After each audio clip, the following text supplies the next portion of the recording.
The following video falls under the guidelines of fair use.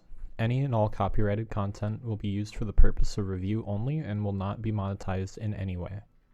Hello everyone, and welcome back to Pandora's channel, your home for controlled chaos. Today begins part 2 of my series of videos talking about the Dreamworks film Puss in Boots. Last week we talked a bit about the film's main villain, Big Jack Horner, but this week we'll be taking a look at the minor antagonists turned allies, Goldie and the Three Bears.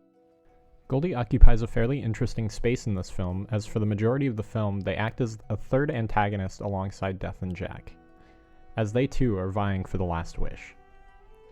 However, the film takes a unique spin on these four, as we see that it was really Goldie herself who wanted the wish for her own selfish reasons.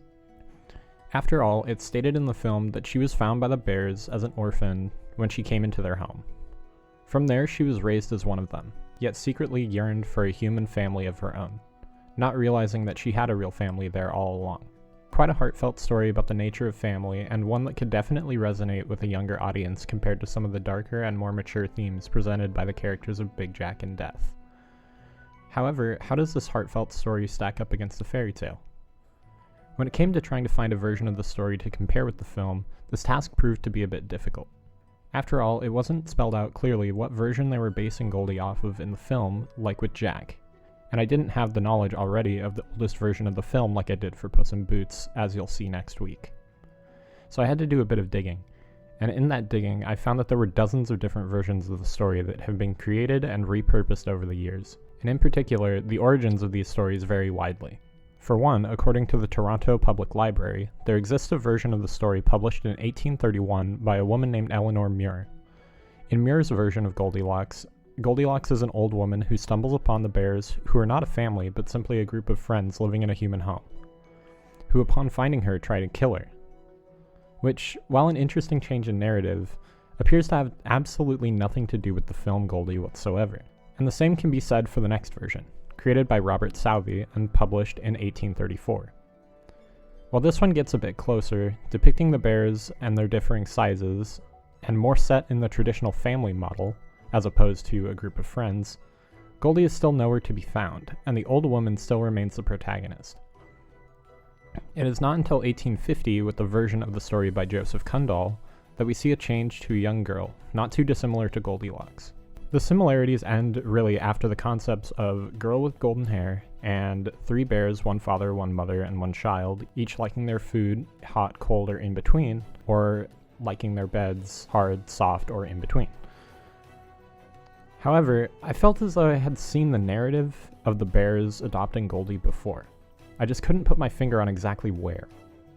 So that's where I started my search next, to which my search came to an end fairly quickly.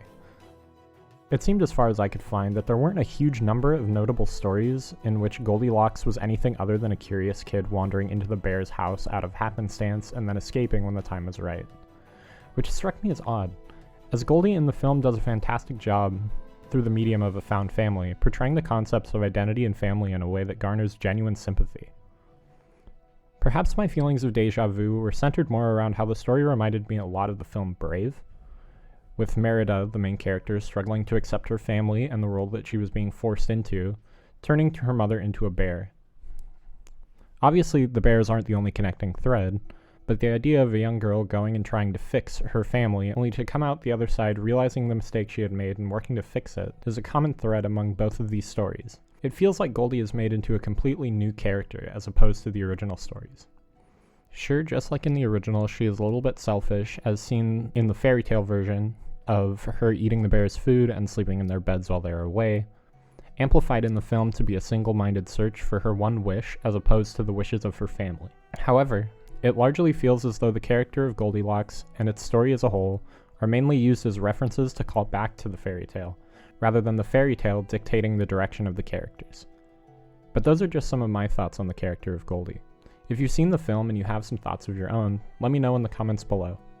Remember to like and subscribe so you don't miss the grand finale of my series on Puss in Boots with the film's namesake himself.